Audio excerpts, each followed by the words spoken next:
Hello and welcome to this talk through video of my course on Chessable Basic Chess Patterns. Basic Chess Patterns is a free sample course from my main and my flagship Chessable course, Common Chess Patterns Above, which features all tactical patterns and all mating patterns that you basically need to know to get good at tactics. So in this video, what I'm going to do is talk through the isolated sections in Basic Chess Patterns, which you can get for free on Chessable. It is free. Go and get it now. It is free. So let's have a look then. So on this course, you get which button do I press on this one? I think, yeah, you get 25 isolated patterns and 25 test sections. And what I did in making the main course Common Chess Patterns is I studied tactics for quite a lot, and I got the best tactics I could that emphasize particular themes, and I broke those tactics down into the isolated form, the pure isolated form.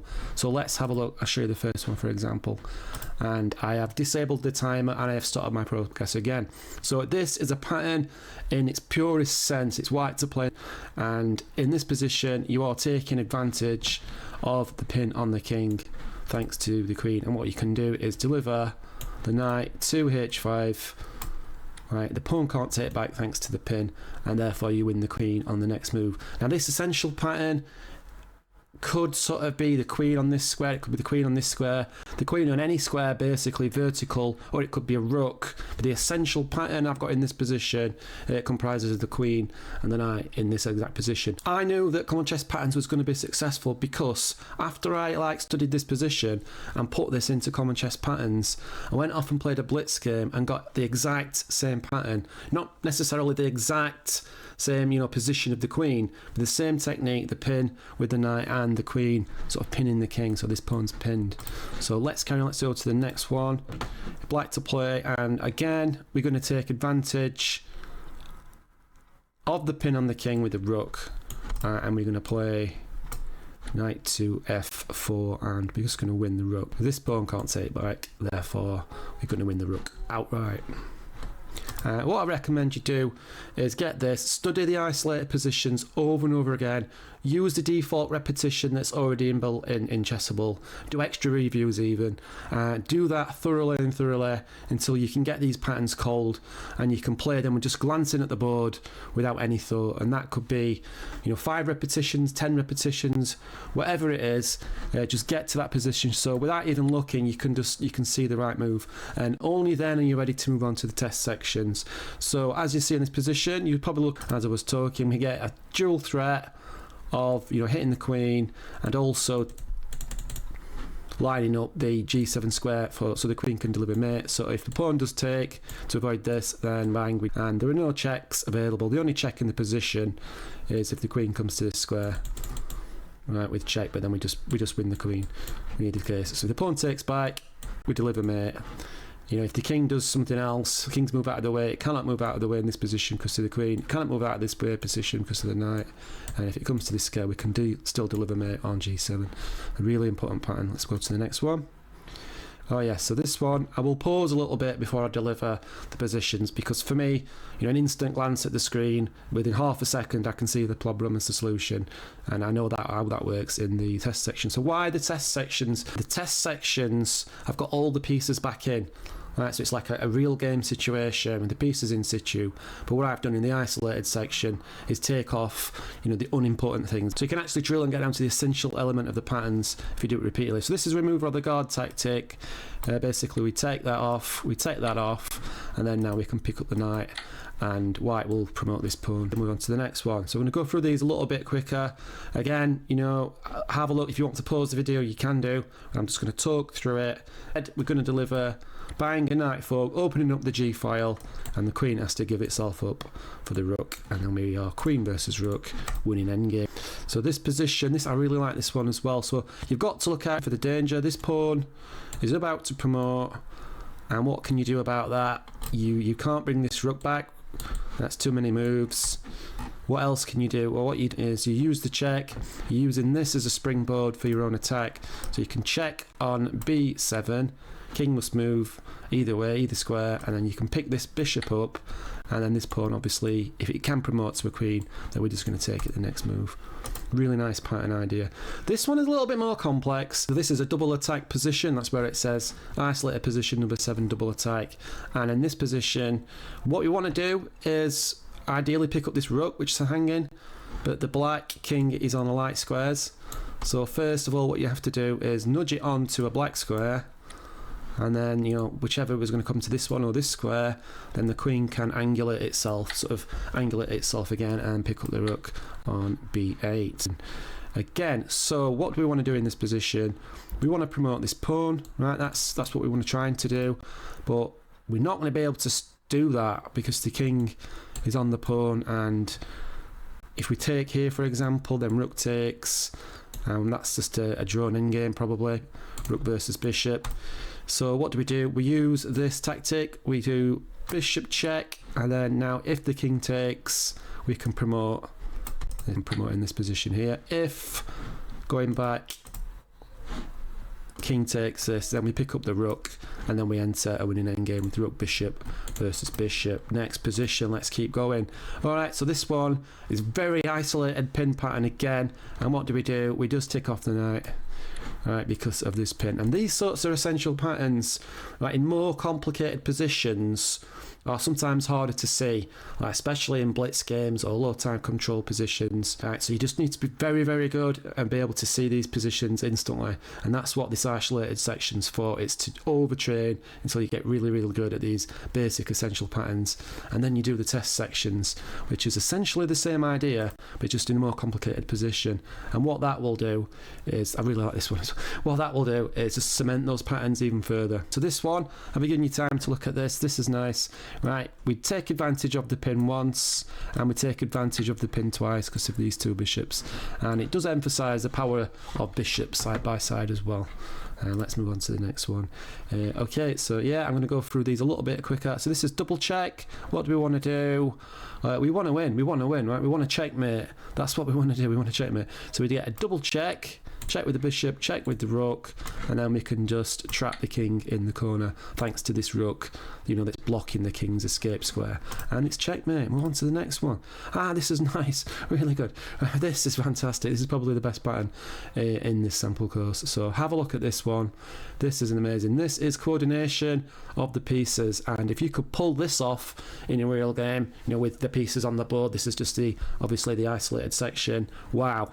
Right, and this is Queen G7, and it's a conjunction of the knight and the bishop delivering checkmate like so. Fantastic. Really attractive way to mate using the power of the double check in combination with the weak diagonal. Okay, absolutely. So this is really, really common when you have got, you know, the king and the queen and the queen in this position. The queen could actually be anywhere along this rank, but in this position what we want to do is force the king to come away from the queen, and then we pick up the queen. Look at that. Right, common sack idea. Skewer. Let's go on to the next. This one is, well, it's harder, but it's more of an endgame forcing situation, this one. So what do you want to do? And I remember someone writing to me and saying, I'm never going to be able to get this, I don't really understand it, it's too complicated. Right, if you ever feel that for any of the positions, do them over and over again, look at the solution. Right, you know, you've tried, you've studied it, look at the solution. You are training patterns, you're putting patterns into your head, and it doesn't matter, you know, if you've seen the positions, you looked at the solutions, and that you therefore know you've built something, you've learnt something, and just keep doing them over and over again. So you can glance at the screen, and what you're going to do in this position is you're going to exchange into one endgame. Right, you're going to do this, and then we're going to do this, and then we're going to pick up the queen, and then we're going to push that to promotion, winning. Next one, what have we got here? Deflection, stroke, removal of the guard. Okay, so looking at this, what do you notice? The weak back rank, the king, right, is potentially in danger of a back rank checkmate. What do? We take this, right, and we cannot be taken back because we deflect him from the back rank, and that would deliver checkmate next move. So essentially what we are doing is we're just picking up free material with rook takes. Incidentally, I could have stopped the position at that point and said white wins a piece, but what I want to do is show, the rook cannot be taken, show the actual pattern, so the pattern sticks in the head. I can't do that, I've got to do that. And then the actual pattern leaps out. If you're ever unsure about the position, or you want to ask yourself questions, what if, especially in the test sections which are more complex, click on the analysis board, ask yourself what if, play around. Moving on to the next one. Position 16. Okay, cool. Right, so have a look at this one. How do we improve the position? Right, how do we win? We're not improving the position, but it's not a positional chess. This is all forcing tactical sequences where, you know, there's going to be a best move. Right, you know that when you study in this course, you know that when you study tactics. The point is not to emulate real game situations. You can do that in other aspects of training. The point of training patterns is to get the patterns into your head so that you can see the positions instantly, and then when you play a game, you know, the actual things jump out at you and then allow you to spend more time doing other things. So in this position, we can whack off this, and then we can just do this and this. It's a combination of the knight and queen checkmate. Let's just go through that a little bit slowly. So yeah, we wanted to bring the queen in. We can't bring it into this square because of the pawn. We can get rid of that pawn, whack, sack the rook, and then queen and knight together. You're just like cheese and biscuits. They just love each other. Absolutely fantastic. Go team knight. Next position. Moving on. Right, okay, so this is a really, I keep saying this is nice, but it is nice. They're all nice. They're all really good in essential positions. So moving on to the mate patterns. So in this course, you get the tactical things, you get, you know, the knight folks, you get the skewers, you get the pins, you get all the other tactical themes, deflections, removal of the guards, and then you get all the essential mating patterns as well in the main course, that is. So this one, what do? We blow open the door and we deliver checkmate. There we go. Next one, let's go. This one, you know, this is, you know, classical mating position, right, when you have the knight, right, covering these two squares. Right, I'm sure you've seen this pattern before, but it's not a case of, you know, having seen them before. It's a case of seeing them instantly without any sort of struggle. You can just play it in your sleep like that. And it might be in a real game that doesn't work, but the pattern jumps out, and it might be, well, I can't quite play that, but there's another move that I can do, which is going to force that sort of pattern on the board, or it's going to force win of material because of that threat in the air. So in a real game situation, these patterns should be jumping out, and you might not be able to play it, but you see it instantly, and you've got, you know, a much stronger chance of finding these over the board if you're ingraining these patterns into your head. What are we on? 19. Let's go. Another mating pattern. This is a very simple dovetail position mate, and we go click, and you know, that's just mating one. But that pattern essentially can build up into more complex variations, which it could be in this position, not quite, but in the main course it does. It builds up complexity, like this one again as well. Similar idea, using the rook and the bishop to deliver mate. Murphy's mate. What a chess player. Moving on to the next one. This is just overloading the back rank. Again, we move on from Paul Murphy to opera. This is very classy, very classy. Delivering checkmate on the back rank thanks to the rook and the bishop. And this one, again, Arabian mate, all the essential mating patterns in its purest form. And you might think, well, this is just mating one, this is too easy, right? But it's burning in the really simple patterns.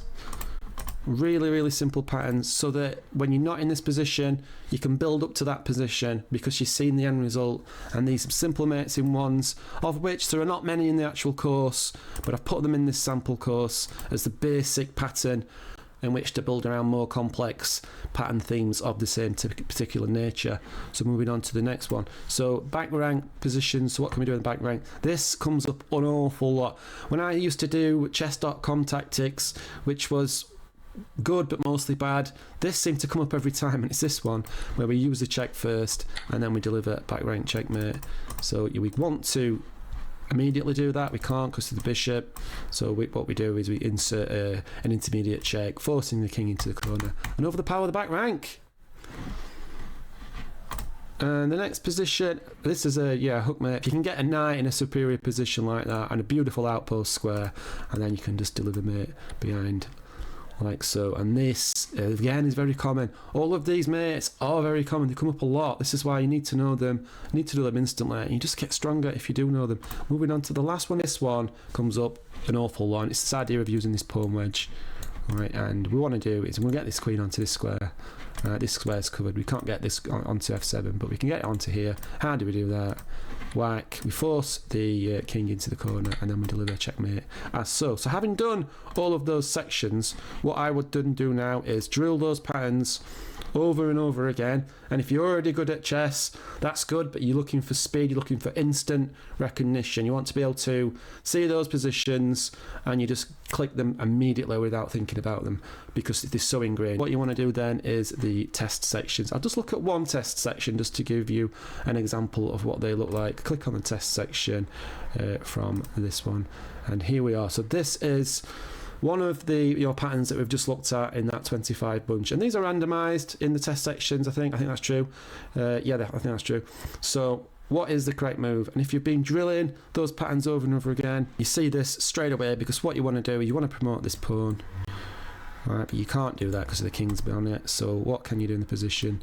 You can do this. And in the original pattern, the king took the bishop and we promoted the pawn. Here, this is working opposite. It's the same pattern, it's the same idea. We just go into a winning endgame. And in this end position, actually, the bishop is pinned. So if we wanted to, we could even, after the king moves to c5, for example, we could do that and take the material off the board, just leaving the bishop and go after this pawn.